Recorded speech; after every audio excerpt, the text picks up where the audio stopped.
All right, hey everyone, we're going to wrap up Unit 7 and then move to Unit 8 here. For the Unit 7, this video will end Unit 7. It'll wrap up all the things I didn't get to in class. And then we will go to Unit 8, introduce Unit 8, which is going to be the Cold War. All right, let's look here. And then, by the way, Unit 8 is 1945 to 1980. All right, so as we wrap up Unit 7, this is what we ended with in class, right? We have this progressive era that comes after the Gilded Age, that comes after the Second Industrial Revolution. There were four main objectives of the progressives. They wanted to clean up politics, the social gospel with social justice, reduce poverty, and limit the power of big businesses. Remember the social justice, and so the social gospel is a response to the gospel of wealth in the industrial era. They did leave blacks behind. They left women behind to an extent. Women did get the right to vote, though, in 1920. Furthermore, here, with leaving blacks behind, they didn't really fundamentally change politics, we said. Also, they didn't coordinate enough immigrants together to make radical change. They differed with the populists. You know the difference with the populists, right? The populists wanted the government to regulate the railroads. They wanted to get off the gold standard. You shall not crucify men across the gold. Williams Jennings Bryan, remember him? He really kills the populist movement by running as a Democrat in the late 1890s and adapts their policies into the Democratic Party. As a result of the populist threat in the West moving into the East, the Democrats will solidify the South with a solid South through disenfranchisement and racism between 1877 and 1964. This is going to lead us now, and again, there's a lot here. There's a ton here with the progressives, but for the time being, those are obviously the main ideas. It's your job now to study all the vocab. All right, let's look at World War One. World War One is between 1914 and 1917. The United States will not get involved until 1917. So at the latter half of 1917, but it's a 4-year war. It starts with the assassination of Archduke Franz Ferdinand in Austria. Within a week, all of Europe is at war. But again, let's look at some big takeaways from this war. Let's not just look at the specific battles or war itself. Obviously, trench warfare was a big thing here, but things that they can ask you for possibly on the DBQ. Number one, Woodrow Wilson is president. He's a progressive. He is president from 1913 to 1917. Throw this out. Oh, missed it. And what are some of the things that Wilson does? Well, I highlighted 6 main things here that Woodrow Wilson does. He passed the Clayton Antitrust Act, which clarified the role of unions and said that they could collectively bargain. They're not a trust, okay? Income tax. He passes a federal income tax with the 16th Amendment. Which the more you make, the more you pay. This officially kills the tariff. Okay, the tariff is dead now because we used to get all of our money from the tariff. Passed the Sedition Act in 1918 that says if you so much as speak ill about the president during a war, you can go to jail. Sounds like the Alien and Sedition Acts of John Adams. He passes the federal aid. Basically, what happens here, this is some change over time, is that now federal agencies such as the War Industries Board and the people like the agencies created by the government, by the federal government, and funded by the federal government, as I said, such as the War Industries Board, is managing economic affairs, and they're regulating people's rights. So World War I, and Wilson being a progressive, saw a huge rise of the regulatory state in America, right? The regulation state in America, the country, the economy, people are being regulated more because it's a wartime effort. He also passes the Federal Reserve Act, which now means that the United States government, the Federal Reserve, not private banks, are going to set interest rates. He also passes things, an honorable mention, he passes things such as an 8-hour workday for people, a discrimination bill. He'll try to help women in the workforce as well. Again, these are kind of minor things, but it shows that as the corporation is growing, Democrats at this time believe that as the power of industry is growing, and especially since the fact that we're in a war, so should the regulatory state of the government grow as well to manage things like the economy, people's sedition, and the war itself. That's a change over time. So what other things from this war? Let me back it up a little bit here. Other things from this war, right? The Treaty of Versailles is a disaster. This is going to punish the Germans. This eventually leads us directly to World War II with Hitler's nationalism.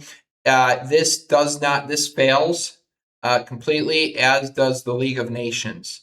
The League of Nations will give way to the UN in the future, but the League of Nations fails because it's in the Treaty of Versailles. Women's suffrage does pass here with the 19th Amendment in 1920, and Wilson will actually support women's suffrage through an amendment, through the 19th Amendment, but he calls it a wartime measure. He says this is a wartime measure. He doesn't want people protesting, particularly women in front of the White House protesting, because for the sake of the war. So he passes it. He approves it as a wartime measure, the 19th Amendment. And of course, once it's passed, we won't go back. Women will continue to have the right to vote in this country. So this was women's suffrage in 1920, was obviously, was working its way to becoming a full-fledged amendment for the past 100 years. But the thing that really tips it in its favor is Wilson supports it as a wartime measure with World War I. This is World War I. That's all I got here for World War I. But now that the war is over, we're going to move into the 1920s. And let me move the podium over here. Right, the 1920s. This is up in green here at the very top, called the Roaring Twenties. Okay, the Roaring Twenties was a response. You can see this arrow here. The Roaring Twenties was a response to the regulatory, economic, and personal state, this growth of government that I just literally talked about 2 seconds ago. So it's a response to that, especially now that the war is over. What are some features of the 1920s? Deregulation, right? You want the economy deregulated. You want to let it run loose and wild because of all the regulatory state you had prior to that. We have a Red Scare, okay, which is communism. And then we also have a Red Summer with racial tensions directly due to the Great Migration. White flight will occur in the 1950s, but now that you have 2-3 million black families moving from the south to the north, this causes racial tensions in the 1920s. Very bad time to be black and in the north. With the Red Summer, we have the new woman breakout here. Now that she's able to vote, she's wearing a skirt above her knee. She throws off this. Basically, the definition of the new woman is she throws off Victorian era styles or Victorian era traditions and cultures, and she embraces the flapper movement. Prohibition is also a thing here. That's an honorable mention. Forgot to mention prohibition. Okay. The Republicans will rule during this time. They will all be Republican presidents. It'll go Wilson, Harding, Coolidge, and Herbert Hoover at the end. So Republicans rule because they believe in a deregulatory state. This is very Great Gatsby. And again, all of this is a response to the World War I. The big thing here with the 20s is deregulation, the Red Scare, fighting communism, and Red Summer, and of course the role of women. All right. With prohibition, you could bring religion into it and say that the founding fathers of the Second Great Awakening finally saw their vision come true, which was prohibition. Remember, they believed in temperance and benevolence. And then, of course, you have the 1929 crash. All this deregulatory things leads to, here we go in brown, a Great Depression, 1929 to 1940. I'm going a little bit faster through this, so to make these videos a little quicker for you. All right, 1929 to 1940, obviously it goes all the way up to 1940 because this is when defense mobilization of World War II saves the economy. All right, so FDR, now he's president. You know that he was personally very well liked.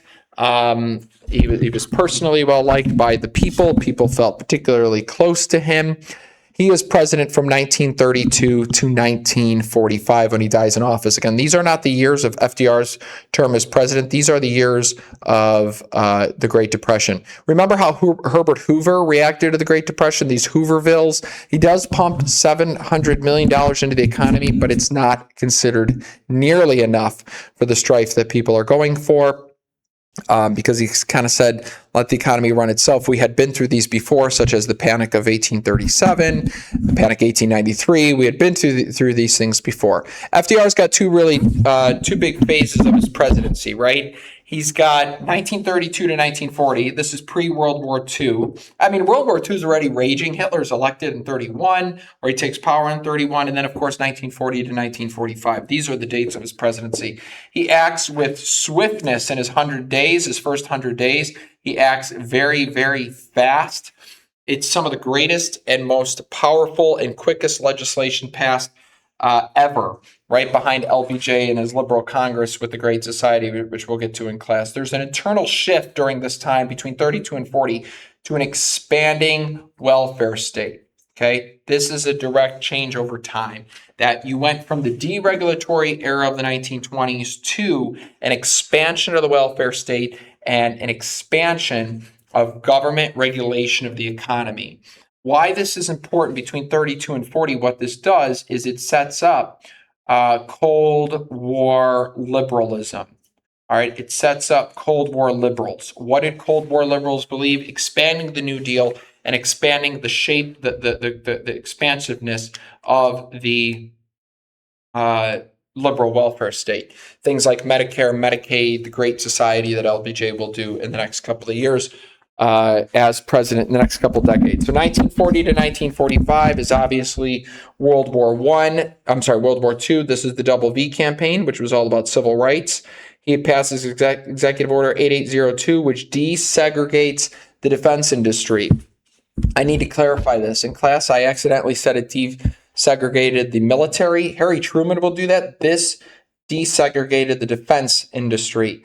So like the Department of Defense in Washington. This is the foundation. In World War II, yes, we're defeating Nazism, but we want to defeat things abroad and at home, racism at home. So it's the basis for the civil rights era during this time. And then, of course, there's a huge rise of labor unions between 1940 and 1945 because more people are at work and being protected by labor because they don't want to make the same mistake that they made in the 20s where labor was at its lowest. Let's go now to the New Deal. Let's look specifically at the New Deal here. Okay, there's really two parts of the New Deal. Can you see that? Yeah, at the very top here. We've got part one and part two, right? 1932 to 1935 is the first part of the New Deal. And then the second part of the New Deal is 1935 to 1940. What did this first part look like? Well, the first part of the New Deal is all about saving America. Just save the economy, right? Literally, what we need to do with the first New Deal is we need to save the American economy. How did FDR do that? He did that through banking reform. Remember what he calls? He calls a bank holiday, where he closes the bank and people trust him. And the next day the bank opens, all the banks open, there's more deposits than withdrawals. Or else, if he didn't call it bank holiday, and if he didn't fundamentally change the way banks are structured, we would have had every single bank in this country, private bank, closed down. It would have been a communist socialist country. He changes the housing. He keeps people in their houses. He lets people refinance their mortgage, which keeps more people in their homes. He changes agriculture. He creates the Civilian Conservation Corps, which employs 200,000 men to go work jobs in forestry. He passes the TVA, the Tennessee Valley Authority, right, which is providing electric power to the South, and dams. And he passes unemployment relief, which is direct checks to people. That's direct government funding of unemployment to people. He passes the WPA, the Workers' Progress Administration. So trying to get people jobs and build homes and roads and bridges, very much internal improvements of the American system there. These are the four main qualities of the first part of the New Deal: banking, housing, agriculture, and unemployment. This is where, by the way, for number three, FDR starts to lose farmer support. Okay? They like this at first. This sounds really good, agriculture, but then the New Deal gets a little too expansive, and what it does is it starts regulating this agricultural industry. And farmers start to lose support of FDR later on in the 40s because they wanted the government to back off how much it was regulating agriculture. Now, the second part of the New Deal here, 1935 to 1940, is